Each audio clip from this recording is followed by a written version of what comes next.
Assalamualaikum warahmatullahi wabarakatuh. Pada kesempatan sore hari ini, kelompok kami akan menyempurnakan hasil praktikum sistem pengendali. Pertama, pendahuluan. MATLAB merupakan salah satu software yang dikembangkan dalam bidang pengaturan yang dilengkapi dengan Node. Tujuan dari percobaan ini adalah mampu melakukan simulasi dan memahami konsep pemrograman untuk sistem roda 1 dan roda 2 menggunakan software MATLAB. Agar pemahaman dari konsep pemrograman sistem bisa tercapai, maka dalam percobaan ini diharapkan mampu untuk 1. Memahami karakteristik sistem roda 1 dan roda 2. 2. Memahami pembacaan grafik transien roda 1 dan roda 2. 3. Mendapatkan fungsi transfer mode. Teori MATLAB software. MATLAB adalah suatu bahasa tingkat tinggi untuk komputasi memberi visualisasi dan pemrograman.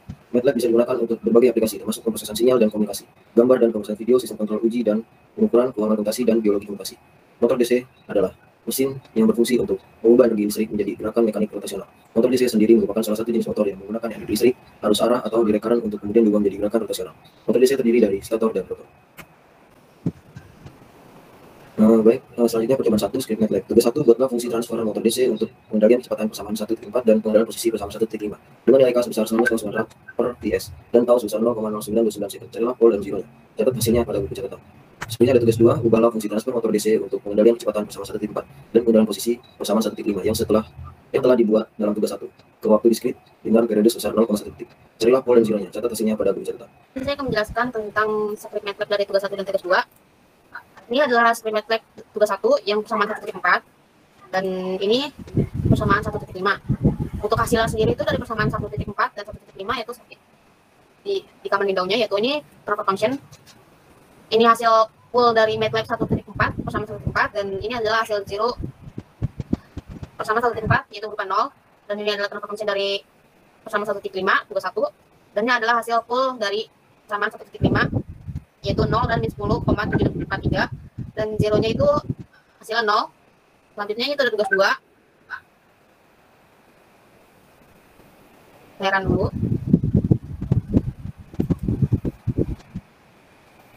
Untuk tugas 2 ini adalah hasilnya. Di sini ada transfer function-nya. Ini adalah hasil full dari persamaan 1.4 tugas 2 dan ini adalah hasil 0 dari persamaan 1.4 tugas 2. Ini ada transfer function-nya. Ini adalah hasil dari persamaan 1.5 tugas 2 full-nya dan zeronya itu 0,948 dari persamaan 1.5. Mungkin ada dua cara, yaitu menggunakan transfer function S, tapi di sini saya menggunakan numerator dan demonerator untuk script-nya. Mungkin itu aja. Sekian, saya lanjutkan kepada saudara Dewa. Ya, terima kasih.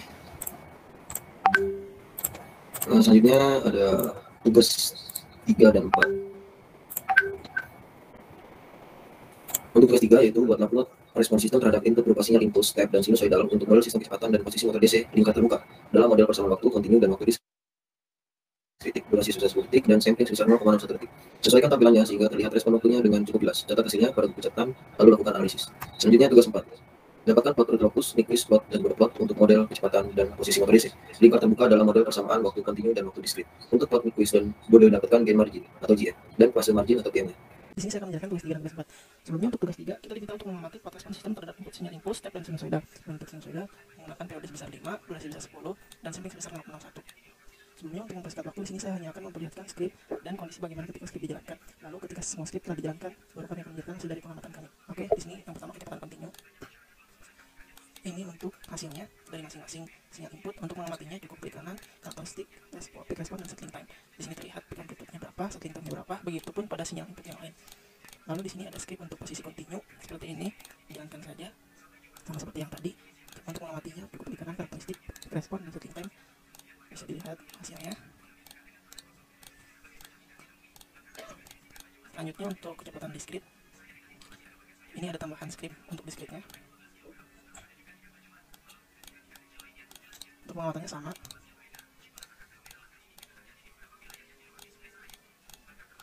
Begitu pula pada posisi diskrit.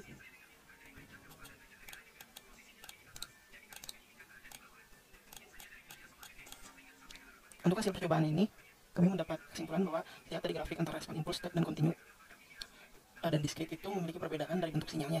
Untuk respon sinyal yang disampaikan pada waktu diskrit berbentuk kotak-kotak. Begitu juga pada parameter peak time waktu kontinu maupun diskrit terjadi perbedaan. Jika kita membuat tabel, terlihat hasilnya untuk masing-masing waktu diskrit dan kontinu itu berbeda. Contohnya pada sinyal impuls, peak time untuk kecepatan itu 124 dan posisinya lebih dari sama dengan 19,9. Itu pada continue, sedangkan untuk discrete-nya untuk kecepatan 203, namun untuk peak time pada posisi sama 19,9, lebih dari 19,9. Lalu untuk tugas 4, kita diminta untuk mengamati plot fokus, nyquist, dan dot plot. Lalu untuk nyquist dan dot plot kita diminta untuk melihat gain margin dan base marginnya. Sebelumnya seperti tugas 3 saya hanya akan menampilkan script dan akan menjelaskan hasil penjelasan kami ketika semua script telah dijalankan. Ini untuk kecepatan continue seperti ini. Untuk melihat gain margin dan base marginnya seperti ini. Ini dilakukan pada nyquist dan plot.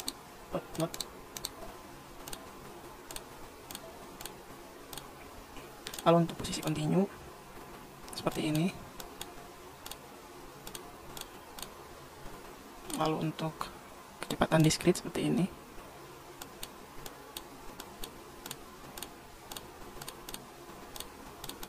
Lalu untuk posisi discrete seperti ini.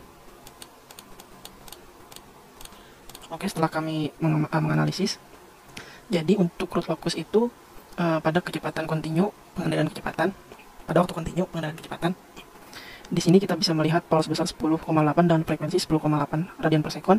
Untuk pengendalian posisinya, kita dapat mengetahui pole dari grafiknya itu minus 0,0403 dan frekuensi 0,403. Lalu untuk nyquistnya, untuk nyquist plotnya, gain yang kita dapat itu sebesar 26 disable dengan phase marginnya 92,9.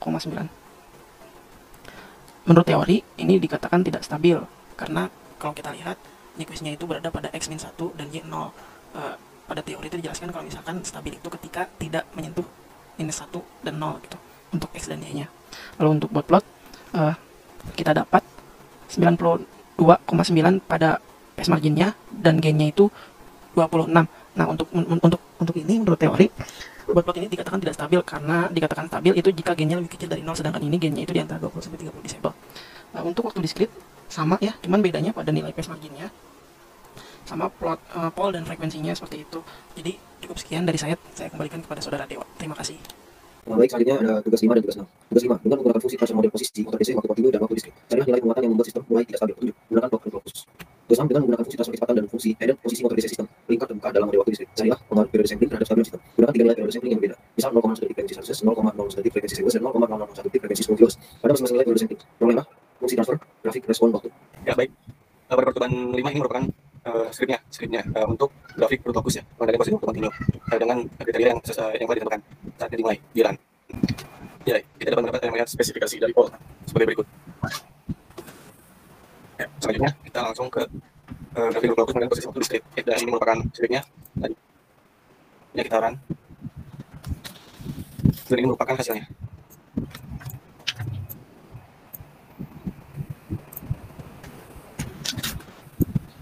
Ya, dari hasil tersebut saya mencatat bahwa membuat sistem tidak stabil ya, karena arah root locus menuju imajinannya tidak terlihat.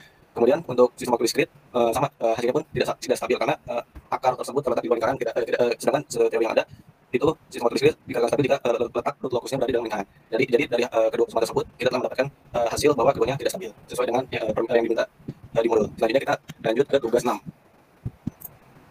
Ya, ini saya sudah buatkan. Jadi pada ini kita mulai dari periode sampling 0,01 mengenai kecepatan sekitaran. Ya, ini merupakan hasil grafik yang didapat dari periode sampling 0,01. Kita dapat melihat sampling time dan price time-nya seperti itu. Selanjutnya kita ubah menjadi 0,01 periode samplingnya. Sekitaran merupakan hasil grafik ketika diubah periode samplingnya menjadi 0,01. Kita dapat melihat sampling time dan price time-nya.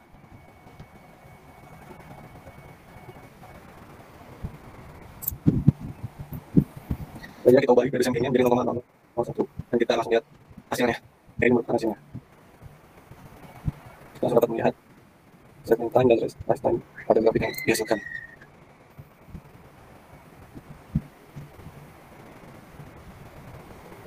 Ya, lanjutnya kita ke respon pengendalian kecepatan. Maksudnya ke respon pengendalian posisi. Mulai dari periode sampling 0,01. Kemudian kita run, kita dapatkan responnya. Nah, kita dapatkan spesifikasi tersebut. Selanjutnya kita ubah periode sampling ke 0,001. Yang merupakan hasilnya kurang lebih tidak jauh beda. Selanjutnya kita ubah lagi ke periode sampling 0,001.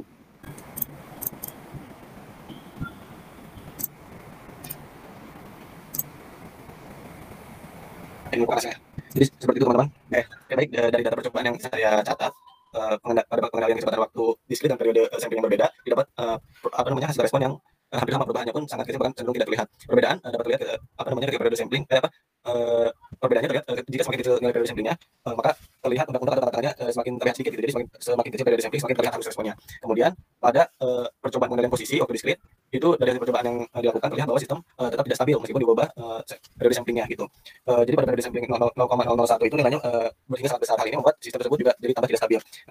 Jadi dapat kita simpulkan bahwa pengaruh nilai sampling terhadap sistem adalah sedikit meredam inisiasi respon sistem. Itu dia merupakan penjelasan percobaan 5 dan 6.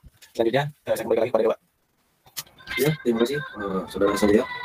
Baiklah, untuk selanjutnya percobaan selanjutnya itu ada percobaan 2, MATLAB Simulink, yaitu sistem motor DC dimodelkan dengan mengasumsikan torsi mempengaruhi inersia rotor, dan untuk mendapatkan kecepatan dengan mengintegralkan kecepatan, hukum Kirchhoff dapat diimplementasikan pada rangkaian armatur, model integral percepatan rotasi dan rasio perubahan arus armatur. Percobaan 3, penentuan fungsi transfer secara grafis. Untuk melakukan percobaan ini, lihat gambar di atas. Dengan menggunakan persamaan di bawah ini, maka nilai K dan Tau bisa diperoleh melalui hubungan pada rumus tersebut. Selanjutnya saya Rivaldi akan menjelaskan tentang percobaan kedua. Jadi di percobaan kedua itu kita disuruh untuk mengamati dan mencari respon dari sistem Simulink yang diberikan variasi input step dan konstan. Adapun nilai-nilai untuk inputnya itu ada step 1, step 2, lalu ada 25, konstan 25 dan konstan 100. Untuk hasil pada input step 1 grafiknya berbentuk seperti ini. Lalu ada untuk input step 10 grafiknya berbentuk seperti ini. Lalu untuk input konstan 25 bentuk grafiknya seperti ini. Dan untuk input konstan 100 bentuknya seperti ini.